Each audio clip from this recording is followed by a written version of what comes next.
Should the FBI be allowed to access the content of Americans' communications, emails, texts, and phone calls without obtaining a judicial warrant?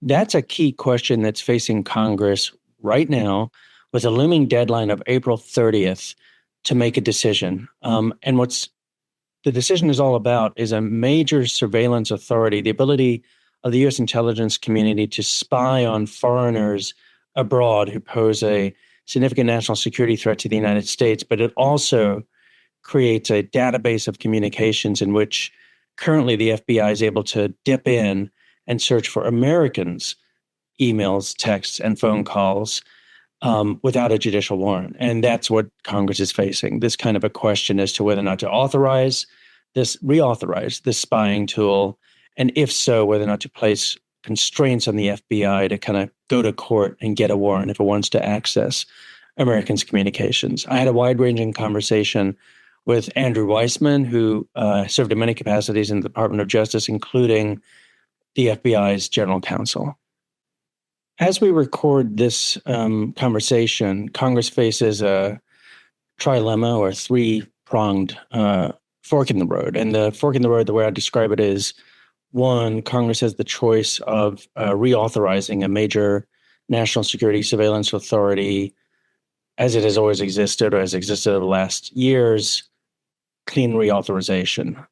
But if it does so, then it means that the FBI continues to have access to the database that's created, which contains the content of Americans' communications, emails, texts, phone calls. So that's route one, just clean reauthorization. Route two is to reauthorize the surveillance authority, but impose a new set of conditions, such as require the FBI to go get a warrant from a federal judge in order to access Americans' communications. And then the third is do nothing. And if Congress does not act, then the existing authority sunsets and goes away. And that existing authority is Section 702 of the Foreign Intelligence Surveillance Act, FISA, and that's what we're going to be discussing. And Andrew Weissmann and I are going to discuss this in different ways, but I think just to start to level set, Andrew, do you want to kind of lay out for people what exactly Section 702 is when I say a major national security surveillance tool? Sure. So the government has a lot of ways that it gathers information in criminal cases and in national security matters. So people who are listening to this may be familiar with subpoenas and search warrants. Those are traditional criminal tools, and there are various prerequisites that the government has to meet. And generally, the view is the more intrusive a tool, the more factual predication, the more facts you need to do that. And as you said, Ryan, another issue is sort of the more intrusive, generally, the more that a court needs to be involved. So, for instance, for a subpoena, that is a fairly low showing that the government has to have, and they don't need to usually go to court to get approval. But to get a search warrant, like if they wanted to search your house, that's a standard thing where you'd have to go get a warrant from a judge, and you'd have to meet a standard called probable cause.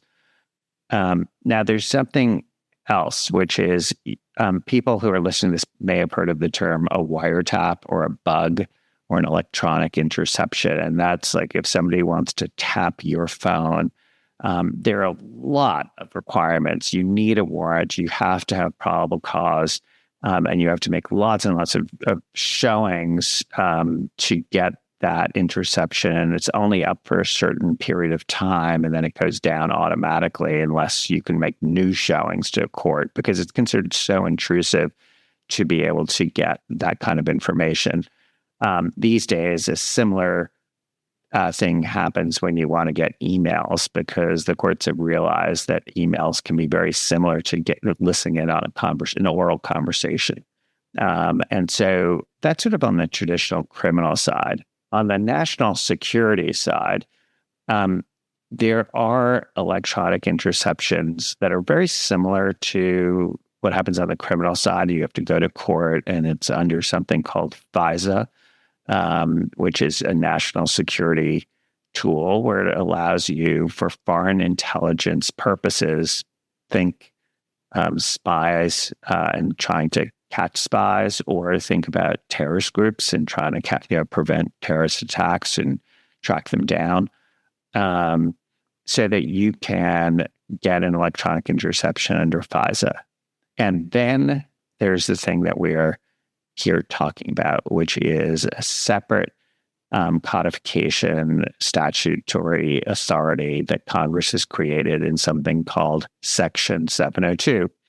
It's called Section 702 because that's the section number, so it's not terribly creative.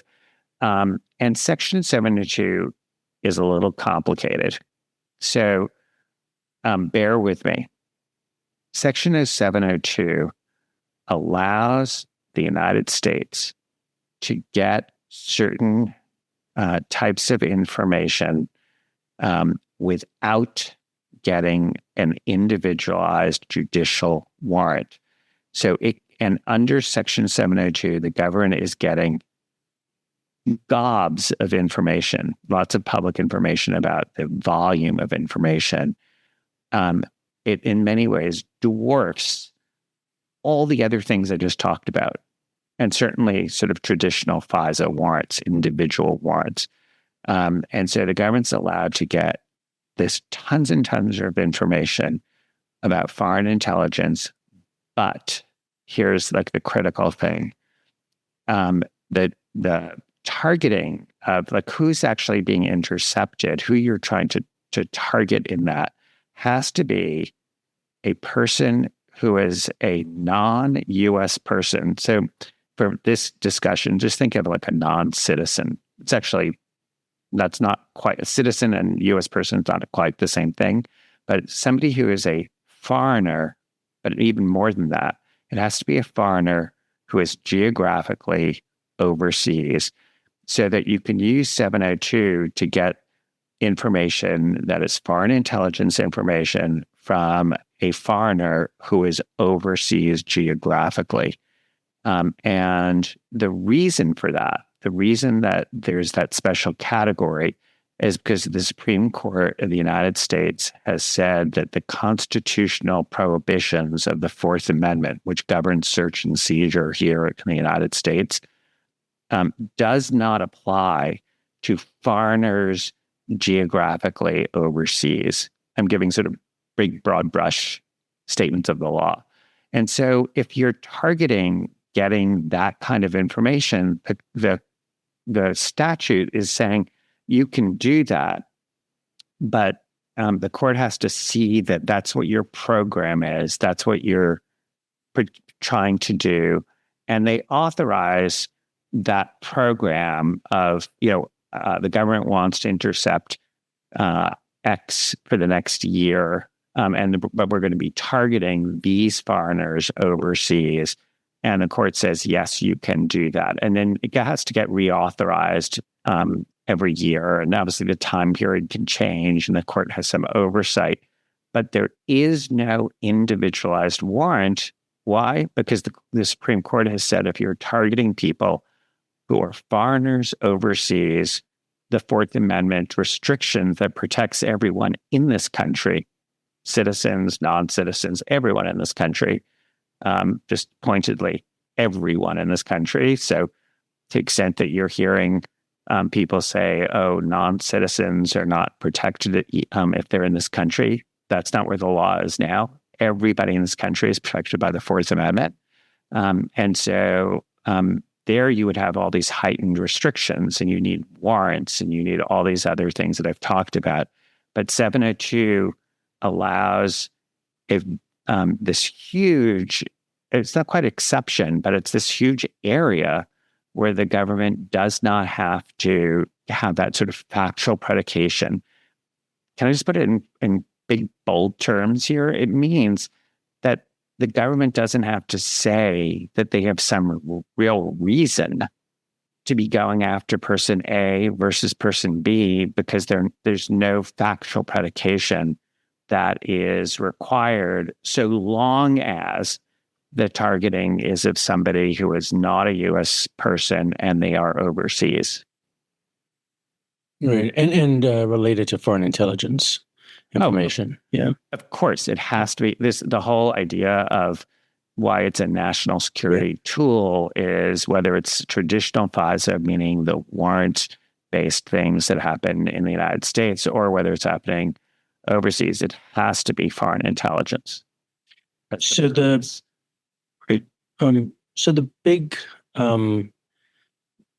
huge question that Congress is facing is through the collection of this vast database, Americans' communications are incidentally picked up as well. And you can just imagine all the ways in which that happens. Maybe it's the foreign nationals' communications are targeted, but they're speaking to people in the United States, or maybe people in the United States even have emails to one another. And then those end up getting into other email communications with the foreign national where they're forwarded, et cetera. So down below in the foreign nationals emails, lo and behold, there's communications just between two Americans, not even having a foreign national on either side of that communication. Or just think about an email chain. Oh, sorry about some background noise here, but so just think about an email chain where you could have like 10 friends, but if one of them is the foreigner overseas and it's foreign intelligence, like, and none of the people are in America, or they're U.S. persons. It only takes one as the person is being targeted, and all that other stuff can get scooped up. And this is where it's really important for people to understand the volume. We're talking about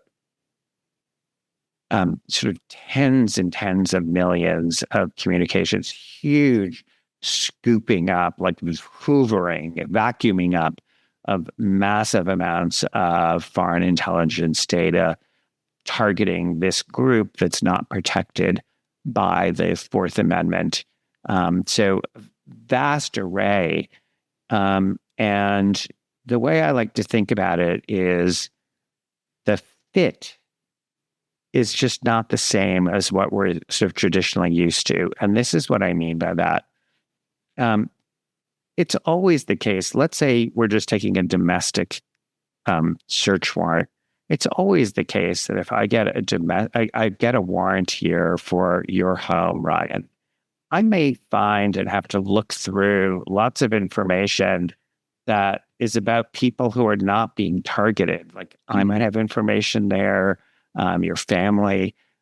There's always going to be excess, right? Because you're looking through to get the stuff that you're allowed to look for. If you're allowed to look for A, B, and C, then there's lots and lots of stuff you'll look through. But the fit is sort of like if you look at a home or you look at an email account for a certain period of time, from X day to Y date, there'll be stuff that's surplusage, excess. And that's what's called incidental collection. And there's kind of no way under our current law to avoid that. It happens all the time. But one of the things that happens with these vast amounts of electronic data, both here domestically, but certainly when we're talking about this overseas, is you get that ratio changes dramatically. And you can have just an enormous amount of surplusage so that it starts looking like the tail is wagging the dog. And you have an enormous amount that's gathered, but the what's actually sort of the foreign intelligence information about somebody who is a non-US person overseas can be a very, very small fraction of that. And under 702, the government has collected all of that. Whereas if someone was doing a traditional search of your home, Ryan, the government goes in, they do the search, they right then and there do the triage of what they're allowed to look for and take versus what they have to leave there. And yes, there might be a little bit of slippage. Let's say, I'm authorized to take this notebook and it has some stuff about you, but has some stuff about other people. There'll be a little bit of the fit isn't perfect, but it's not at all like, there's one email that's useful, but I get to take the whole account. So the fit becomes quite problematic. And why is that an issue in what we're talking about? Think about what I said about what 702 is allowed for. It's with respect to foreigners overseas. Everyone else has Fourth Amendment rights. And so to the extent the government has collected this huge amount, you're now going to have this issue of, is it just incidental collection that you have all these people where this information was taken? And if they had been the ones who had been targeted, the Fourth Amendment would have had to have been complied with, because the Fourth Amendment applies to anyone in the United States and any U.S. person anywhere in the world. And so that is a problem that Congress is dealing with in terms of how do you deal with the government trying to now go into the 702 data and not look just for the foreign overseas actor, but now going in and looking for the American who's in England, or the American who is in New York or Washington, D.C., or Arkansas. And because there's going to be this huge array of information, which if the government had been targeting that initially, if that was the target, they would have had to get an individualized warrant and make a probable cause showing. So one of the big questions is, and I'll kind of tee this up for you, why isn't the FBI, let's say, as the agency, which is usually the one that's of most concern in these conversations, why is when the FBI goes into that 702 vast database and what's called the back door, so in the back door, they say, okay, well, we've collected all of these email communications, et cetera, and now we're going to go for looking at this very particular American who is in London or, as you say, New York or DC, looking for communications. Or Arkansas. Yeah, Arkansas, anywhere. And looking for their communications that might be in that database. And the technical term, or the term that's used, is querying the database. Now, others would say it's searching the database. That's what they're doing. It is probably searching the database. Yeah. So why isn't that on its own terms, when the FBI decides to go in and search the database, a Fourth Amendment event? Why is that not a Fourth Amendment search that the FBI should therefore have to comply with the requirements of the Fourth Amendment, which is either that there's a reasonable expectation of privacy on the part of those Americans, so that the only way in which the federal government should, generally speaking, as you say, access Americans' content of their communications is if the government has either, like, at a minimum, has probable cause and in all likelihood needs to get a warrant from a judge to do that.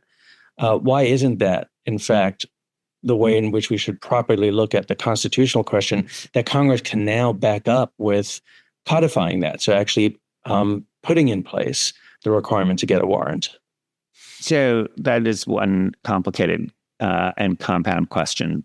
So there's a constitutional issue there, and there's a statutory issue, meaning there is what would the Constitution require, and what does it appear to require now? Yeah. What are the challenges to what's currently happening, like that is constitutional, in other words, constitutional vulnerability, because the law is very unsettled here, and there's a lot of risks with respect to where the Supreme Court may land in terms of the constitutional question. Very separate from that is the policy question, which Congress can deal with, which is they can always have a higher floor. They can make higher requirements. And that's the whole issue when they're deciding right now, as we're doing this, whether to reauthorize Section 702. And as you said, a straight reauthorization of the exact same terms, whether they just let it die, or whether they change sort of the requirements that need to be shown. They can sort of deal with the sort of, regardless of the constitutional question, they can deal with sort of, should they have a higher floor? Obviously, they may decide based on the constitutional risks that there's certain things they want to do because they want to make sure that they're anticipating what could happen. So as opposed to passing a statute that would be struck down in some way as unconstitutional, they could try and anticipate that and protect Americans and non-Americans' rights in passing a new statute. So there's sort of those two pieces. Tell me which one you want me to sort of discuss first, whether it should be the constitutional or the statutory, because they're sort of very separate issues, both a little complicated. Yeah, so let's just first work through the constitutional question, since you've already discussed why the Fourth Amendment doesn't apply to the front end of Section 702, targeting foreign nationals abroad, discussing foreign intelligence information. Yeah. What's your view of whether or not the Fourth Amendment actually does regulate the search or the query of the database by the FBI? Yeah. So this is one where we do know what the position is of various government actors, because Section 702 has come up before for reauthorization. And I should say, by the way, I'm a big fan of 702 in the sense that it is, I could go on, but there are independent public reports about how vital 702 is to our national security. So people should know I come at this discussion with a strong, I won't say bias, I'd say based on my experience and interest in having the program continue in a usable form, because I think it's critical to our national security. And I don't say that about every tool, and we could discuss that. This is one where, and I think I'm backed up by, for instance, the Privacy and Civil Liberties Oversight Board, an independent group that has done reports on Section 702 and its utility. It is an area where it can be difficult to talk about it because not every use of it is made public, obviously. And so, but there have been efforts to make certain things public that show just how important it is. But I wanted to make that as a sort of, it's important for people to know sort of how I come at this. I'm not somebody who comes at this with a view that it's a tool that we should do everything we can to make it harder to use, because it's really not necessary, and it just leads to spying on Americans, and it's abused. And so given the abuse and given the lack of utility, it should be, we should try and kill it off. That is not where I'm coming at this from. So the constitutional issue, the traditional view and the way in which 702 has been defended is the government complied with the Fourth Amendment when it was targeting non-U.S. persons overseas. And so it legitimately has this information in its holdings under the Fourth Amendment. And so once it has it, it can do whatever it wants with it. And what it does in the so-called back end, meaning after that initial seizure of the information, is not a new Fourth Amendment event. It can do whatever it wants with the information. And to be fair, the law developed in this area in a very, very different area, where they were thinking about like a search of a home of, to use that example of your home, Ryan Goodman. And so the idea is once the triage has been done, you get to take it to your house. you get to take this up from your house that is relevant back to your office. And then that search has been done. Even though there's a continued seizure, the court sort of says, and has said, we just look at that one moment in time at that when it's, and so the back end is sort of less important to the court in analyzing from the expectation of the Fourth Amendment. That's sort of the old law. And it is one that the government relies on to say, hey, what are you talking about back-end use? There's no such thing as a restriction on back-end use. So if we want to go into the soup, the 702 soup, we can, yes, we got it for the purposes of looking at non-U.S. person overseas, but now we can look at whatever we want, and we can use it for whatever purpose. That's the traditional answer to why there's no constitutional issue. The problem with that is myriad. One, with the advent of electronic data and the fact that you don't just do a search of your home, Ryan, and right then and there do the triage. Instead, you're allowed to just take your home and all of its contents, and I'm speaking metaphorically, and you're allowed to take your home and bring it back to your FBI office. And then as needs, you just go in and look for what you want to look for. And just to be clear, with electronic data, it's not just your home, it's like your entire city. I mean, the volume's enormous. So the old law doesn't really fit that issue anymore because you're taking so much. And then, so there's a seizure of vast amounts that are happening, not just for the little time of that one search. You're seizing the whole thing, taking it back to your office, and then periodically searching through stuff. So the law in various ways in various courts, but not yet in the Supreme Court, has been looking at restrictions on so-called back end. I hate the term back end because it's not a back end. There's when you take your home to the FBI that's there for, perpetuity, essentially, that is continued seizure. It's not a back end seizure. It's not it's a front end seizure, and it's continuing seizure until they get rid of it or return it. And it's also a continued search. So just in terms of the plain language of the Fourth Amendment, I think that you see a lot of pressure that the courts are under, and there's various district court and court of appeals decisions dealing with restrictions going even after that initial taking and even an initial search.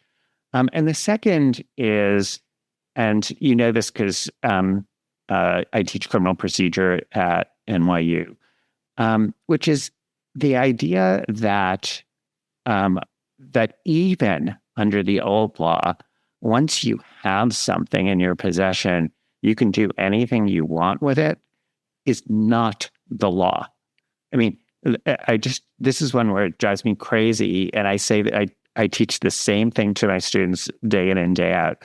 Let me give you an example. Let's go back to your home search, where the FBI is allowed to look for items A, B, and C, and they take a whole bunch of stuff and they take it back to their office. And let's assume one of the things is your laptop, and they were allowed to seize it, but pursuant to a search warrant. But they can look for A, B, and C. So the way searches are done and with electronic data is it's very rare that someone's going to look through page by page for A, B, and C. They can do that. But more often, they're going to be saying, they're going to put in the word A and look for those items that show up on your computer. And they'll do the same thing for B and same thing for C. But you know what a violation of that court order is that allowed them to search for A, B, and C? Looking for D or E or F. So you can't just go, if it's in your possession, you cannot look for anything other than what you were authorized to look for, even though it's in your possession. So the idea that just because you have it means that there are no limitations is not the law. One of the things, and this is speculation on my part, that I am very concerned about is when DOJ came in and was trying to sort of have, we want to have sort of federated searches, and we want all of government databases to be able to be searched so that it's like, I'm going to look for A, B, and C, or D, or E, or F. Well, not all information can be searched for anything. Right. So a court, when they give you a search warrant, says you can look for only certain items. It can be broad, but there will be limits on what you can search for. So even leaving my speculation apart about something I'm concerned about, it's like that's sort of a good refutation of the idea that the Fourth Amendment simply does not apply to, and it's only sort of a policy call as to what happens to this vast database that you have.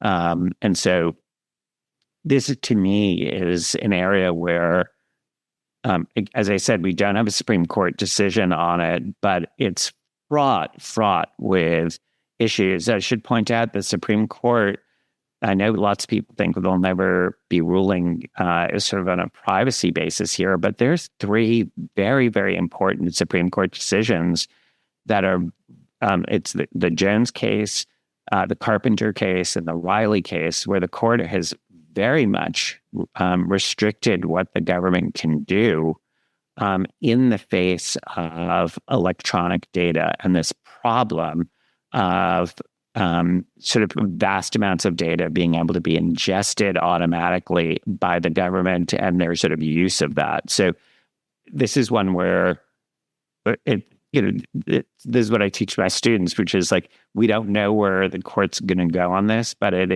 we are very much in a state of transition because of the world we live in, which is this world of big data. And I guess one question that raises, especially wearing like the cap, that you would wear in the past of a FBI general counsel, how do you think about that litigation risk in the following sense?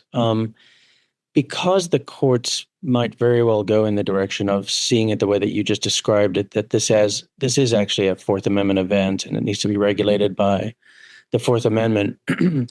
If the government is collecting information on people without getting a warrant, and then the government later in time wants to use that information in a national security criminal prosecution, criminal case, is the government running a litigation risk that would be reduced by statutorily, let's say, imposing a warrant requirement, so they at least are getting a warrant and they can maybe avoid that kind of concern that the courts say you illegally obtained the material because you violated the Fourth Amendment in obtaining this American's communications from this database without ever going to a court to get it. Is that a proper way of thinking about that concern? It is a proper way to think about it. It is a complicated issue. I've had that exact issue of cases coming down. I was the FBI general counsel when the Jones decision came down about GPS tracking. And you do think about not just the case and what it means in terms of what you have to do for that case, but you think about where is the court going. Now there are lots of issues and lots of defenses, but I can tell you this is what when you have an area that is where it starts looking like it is gray now, or it may very well be a problem going forward, the sort of traditional advice that you give is, can you get a warrant? Yeah. And if you can, get it. Why? Because then your job is to help agents protect their investigation. This is, I'm talking now as like when I was an assistant United States attorney or when I worked at the FBI. And so you want to make sure that you're complying with the law now and what the law may be in the future. And you want to then make sure that, let's say you've got an incredibly important investigation. Think of some crime that you think is horrific, whether it's child predators or organized crime, murders, whatever it is. And there's an incredibly important investigation. You do not want to have evidence suppressed. You do not want to jeopardize that case. So you're thinking about what is the best way to sort of have a belt and suspenders approach if you can do it. And so the trick is and the problem is when the agents say, like, we just don't have probable cause, so what do you think we should do? And then you try and work through that. But if you can get a warrant, there's just so many benefits that come from that it's like, it's not that hard to do the paperwork. And if you have it, if you have the probable cause, then the court will sanction what you're allowed to do. And it's so good for litigation going forward. I've been a defense lawyer. There's nothing worse in some ways if you're trying to, in good faith, challenge the government's actions when the government's gotten a warrant. That's the gold standard under the Fourth Amendment. That's what the at most the Fourth Amendment requires is that you have gotten a judicially approved warrant based on probable cause. So if you've taken that step, then it's sort of like you've done the right thing and you've done the right thing. And I just want to pick up on something you said there about just, doing the paperwork to go get that warrant. One of the concerns raised by some national security folks who've worked in the government and the like is, well, if the Congress imposes a warrant, that's going to hamper U.S. national security investigations, counterintelligence investigations, and the like. And the argument is, look, sometimes time is of the essence. It's very early in the stages of trying to figure out some national security threat. They're not interested at that moment about criminal prosecution. They just want to figure out what's going on and then prevent some kind of national security calamity. And for them to, in that moment, have to go get a warrant from the court is imposing a high cost, is the argument. I'm just laying out the argument as it goes. I'm not articulating my own view on that. But the proposed legislation, I should say, just to make clear, by, for example, Senator Mike Lee and Senator Wyden, does have an emergency exception. It also says, well, if you're in an emergency, you could go ahead and query the database for the Americans' communications, and then very shortly thereafter go get the court approval. But by the way, just to be clear, that is something happens domestically also. Domestically, the Fourth Amendment requires certain paperwork, and I shouldn't even say paperwork. It requires a warrant. It requires all sorts of things. But there are in FISA there can be emergency exceptions. But as you said, it requires, the Attorney General's approval. The Attorney General has to have signed off on it. And then within very short order, you need to go to court and make sure it is blessed. And that the court agrees that there is probable cause and that the court agrees there was an emergency. So this is not an emergency exception that somehow swallows the rule. It's extremely rare. I'm trying to think, when I was the FBI General Counsel, I can only think of one instance where that came up, and I can't even remember if we ended up having to do it or whether we thought we could get to court, because in this day and age, courts are around. I mean, this is not the olden days where it's like it's happening on a weekend, and how are we going to get to a certain judge's courthouse and who's going to be on duty, and that could take forever to drive there, and we have to type up the paperwork. I literally mean type up the paperwork and with a typewriter. Now you can do things electronically. You can have telephone conferences or Zooms like this one, and so you can do things so much quicker. And that's something that the Supreme Court has recognized, that technology can be used to protect people's privacy, because it's so much easier when you say you should get a warrant. That the Supreme Court, and I think it's Chief Justice Roberts had in a decision had said, when you can reasonably get a warrant, get one in a particular situation. And can you talk a little bit more about other tools that are available to prosecutors and national security investigators and the like? Yeah. Should we just go back to, I'm not sure we finished the topic of the paperwork and the issue of, people who say, does it pose a real problem if you had a warrant requirement? That's actually exactly where I was still at. Okay. Yeah, because I want you to talk about your own experiences, FBI General Counsel, prosecuting major national security cases, investigating them. What are other analogs to what we're talking about in terms of a new warrant for FISA Section 702 that already exists in the law that are already tools that we can draw lessons from in terms of having to go to court and get approval for that kind of investigative tool that can acquire individuals' information like this. Well, okay. I think I want to step back to give some credence to the concern, like to make sure people understand why it's not a fanciful concern and what the response is. National security threats are plentiful, and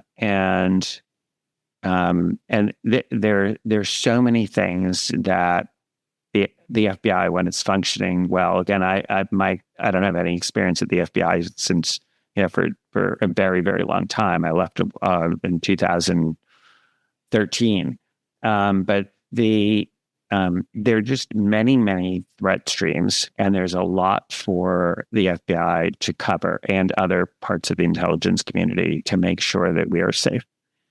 And so they're tools that are very useful, not just to prove up a crime and to make a case, but they're tools that are very useful to help do that triage. And as you're seeing hundreds and thousands of potential problems, trying to get your handle on, I mean, everything has to be checked, but to get your sense of what are the most problematic and what could be the most problematic for this country. I am sympathetic to the concern about what tools can be out there to help from the beginning of the beginning lead all the way to the end. And so that's where I think that concern comes from, is it's coming from when people say that, I always assume good faith, even though obviously they're bad actors, and we'll talk about sort of the how 702 can be abused. But I'm just for the moment assuming a good faith actor is going to be thinking about how the tool can be used to help do that triage, because then there is information in this database that can help decide, is there somebody there? Is there some connection or not?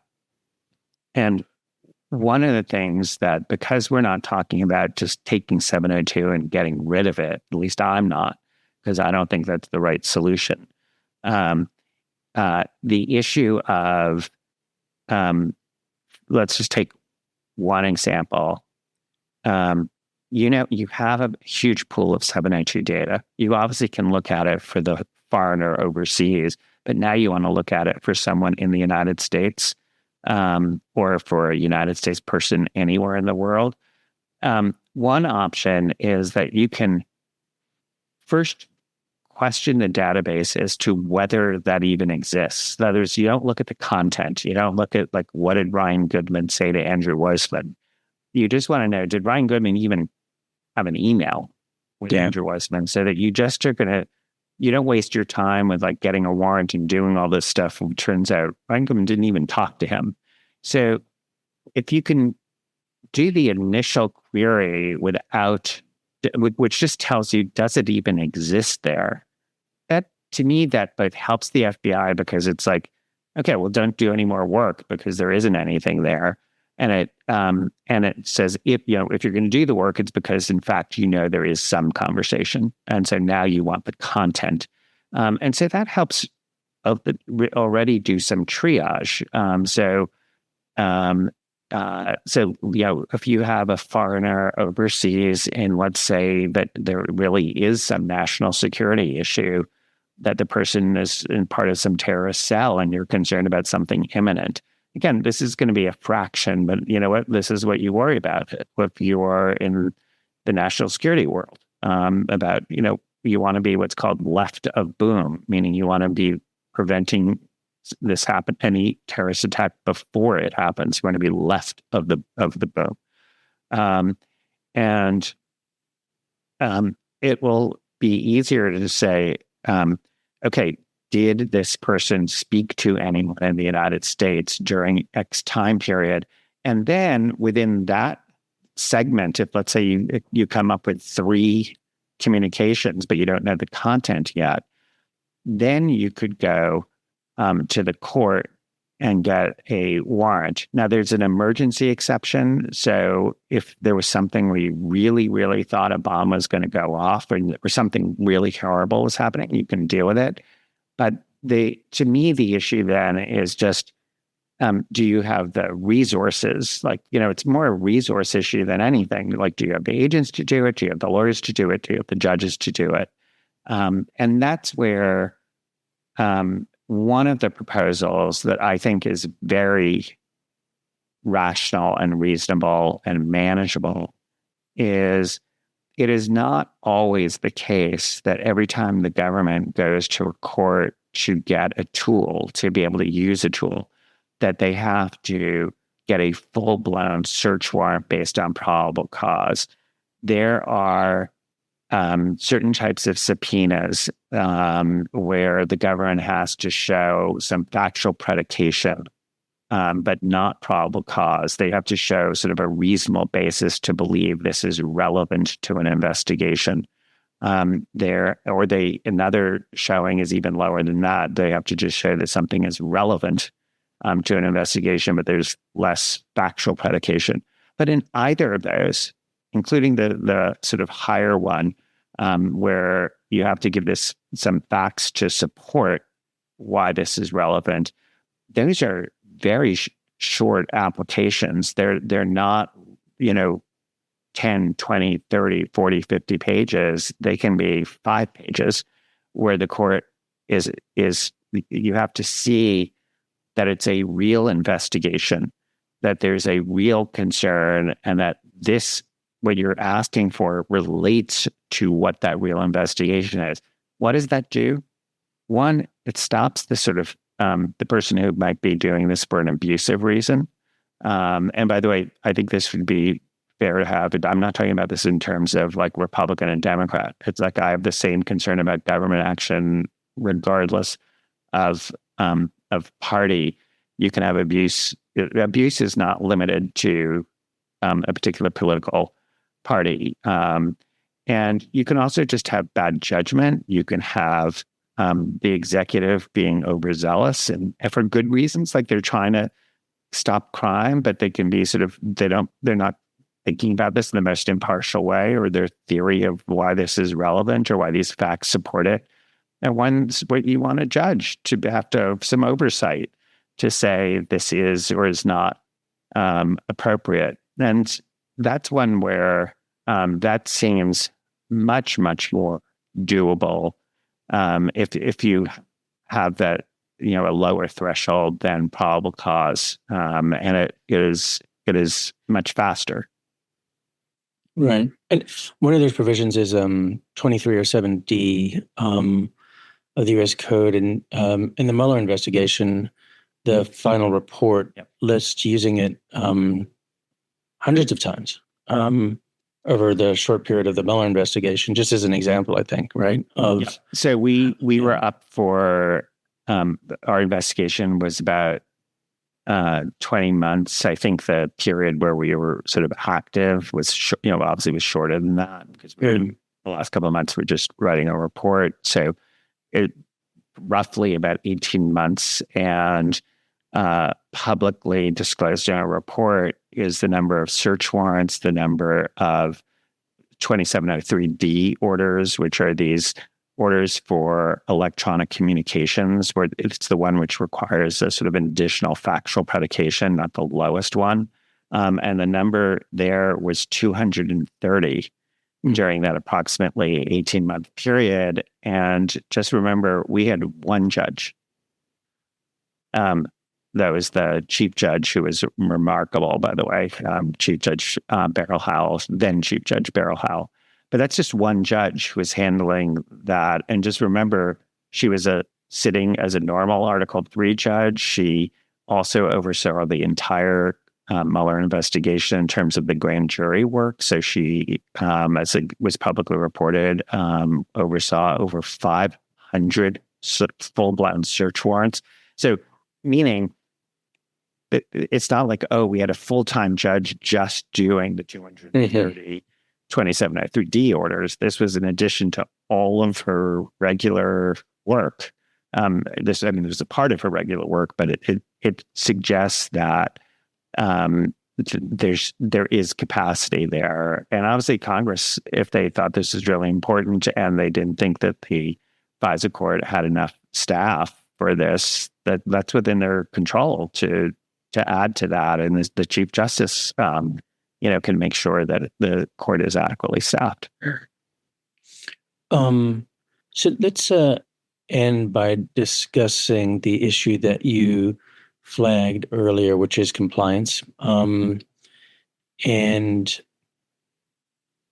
there has been some writing around this big question that's going on right now in the country as to whether or not Congress should just do clean reauthorization, impose a warrant, et cetera. There's some writing in defense of a clean authorization by commentators who do not believe that the right policy response is a warrant of any sort.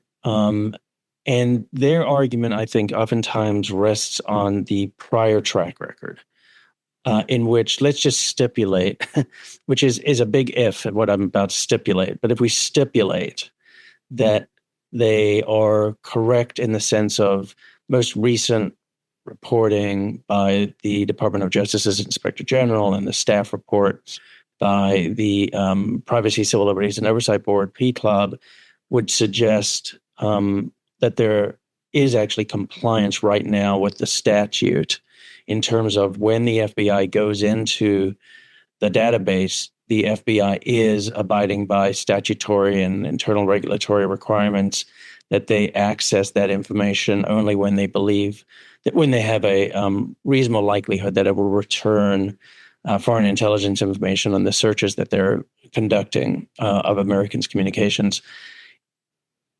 What I always wonder about when I'm reading those pieces is just how much they're resting on the past track record, and we're not dealing just with the past record. We have to think about concerns about how this tool could be abused. And so, can you talk about what you think on that question, in the sense of, given what we described as the tool, what exactly is what's at stake here? What are the concerns of abuse or non? And abuse could be intentional. It's the word abuse in some ways suggests that as a connotation, or it could also just be, we could talk about it as non-compliance. Right. So there's not necessarily intentional. Mistakes. Yeah, right. Mistakes are made. They've the mistake being here's an agent who decided to query the database, but they actually didn't even think about what is their true, or do they have a basis for thinking that they would return foreign intelligence information by looking for these Americans' communications. So let me, so one, I'm not going to fight your hypothetical. I am going to take as a given the conclusion, or I'm going to take the hypothetical conclusion that things have gotten better. Yeah. But I just need to add a footnote that I have a lot of questions about that. Yeah. And I would need to know a lot more before I actually accepted that. I just think we have such a huge track record of abuse and lack of transparency about what's going on. So I have lots and lots of questions about that data. Obviously, also, assuming something has gotten better now tells you very little about what it might happen in the future, particularly under this administration, but also under other administrations. That there's a reason that, as Chief Justice Roberts says, just trust us when the government says, oh, don't worry, you don't have to do that. Just trust us. We're going to do the right thing. He has said repeatedly at oral argument, that's not the way it works. Mm-hmm. And you have judicial oversight for that reason. And the Fourth Amendment requires getting a court approval in a whole variety of contexts per this Supreme Court and many, many other Supreme Courts precisely so that you have a determination prior to the violation.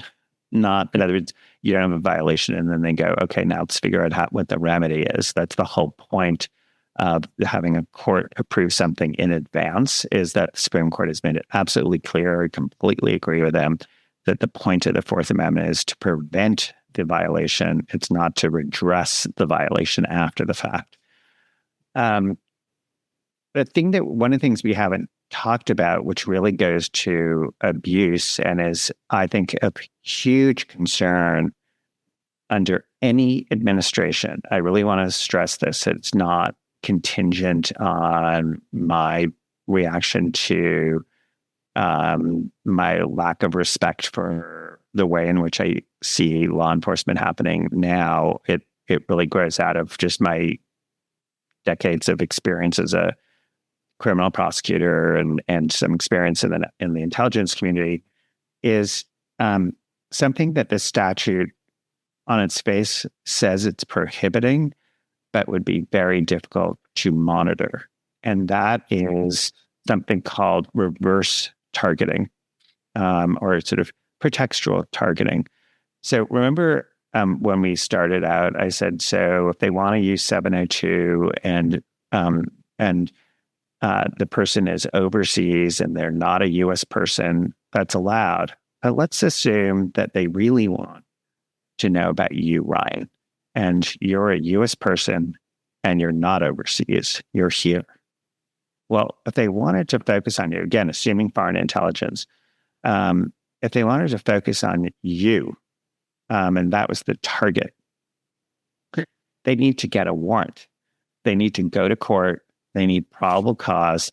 There's all these belts and suspenders that are required by the Fourth Amendment. And it's not just paperwork. I mean, they have to show factually to a court why it is appropriate to do this. But if they say, well, who do we think Ryan Goodman has talked to? Well, you know what? I think he had a friend overseas in England. Let's try and see if there's some sort of, let's do this in a sort of good faith way. Let's assume that there's we can show some national security interest in that person, frankly, because they're talking to Ryan Goodman, who we do have reason to be concerned about. So let's try and say we're going to do 702. We don't need court authorization for 702. We don't have to show the factual predication to a court. So we're going to target Ryan Goodman's friend overseas. And that is a true target. We have like a good faith belief. In other words, we have some minor threshold, but it's not been having to go to court. But we also have an interest in someone in America. That's a valid use, they could say, of 702. So we're now targeting two people. And even though it may be tail and dog, which is that, they wouldn't, the standard is not, would they have gone after the foreigner, but for knowing Ryan Goodman, the standard that the government can have is, no, there's a legitimate, we have determined that we have a legitimate basis, and we do not have to have that reviewed by anybody outside of the executive branch. And in fact, it may be true that but it just meets that very, very low standard. But the actual purpose, like the whole but-for reason, is they really want information about you. And to me, there is no valid basis for that. In other words, if I was like now, wave a magic wand and I am the general counsel of the FBI, I'd be like, we're not doing that. And there is no harm to us. There's no legitimate harm to us. I mean, what's like, that's like the argument is like saying, well, isn't there harm by requiring a search warrant in the United States of people who are here? Yeah, that interferes with law enforcement. It's when Chief Justice Roberts said that to get cell site data in a criminal investigation, you need a warrant. Well, that hurts law enforcement in the sense that for them, it's better to not have to get a warrant. In other words, that's the price of privacy and securing all of our privacy. And now, granted, I'm not saying this is easy. This is not one where it's like black and white in my view, but I think that especially when one of the proposed remedies is that the standard for the government to go into the soup, the sort of 702 soup, is a standard that the FBI uses now internally. But what the statute would be doing is saying, okay, well, you're saying you're doing this internally, so now you shouldn't have a problem just doing it externally. Like, if you're so confident that you're applying the standard internally correctly, fine, we'll have a judge review it. And you know what? Let's assume you have a 2% error rate. Well, given the volume, we want to make sure that that's not happening, whether it's intentional or whether it's just a difference in judgment. We want a court to oversee it. And that, to me, is it's something I actually, in a different life, I'd actually proposed in a sort of iteration of 215, and it was done for a while. I just don't see that as a problematic issue, especially when the standard is one that's being used. I should point out that the Supreme Court has made that sort of move in terms of analyzing something. So, as you know, Ryan, we were recently teaching Miranda and the court's decision about needing to read people who are in custody their rights under Miranda. And when that was a huge decision by the Supreme Court at the time, it still is. And one of the things that the court did in that case is they said, when law enforcement was saying, don't do it, it will hurt us, is the justices said, but the FBI is doing that now anyway. So how can you say it's going to, like, the sky is going to fall when the preeminent law enforcement agency in the country is doing it and obviously doesn't think that it's going to hurt them so much that they don't want to do it. They think it's something they can live with and is appropriate. So I do think that way of thinking is a useful one for people in Congress thinking about these policy decisions. Great. So thanks for the conversation and just drawing from all your vast experience in these matters. It's really helpful to clarify these issues. Thank you, Ryan.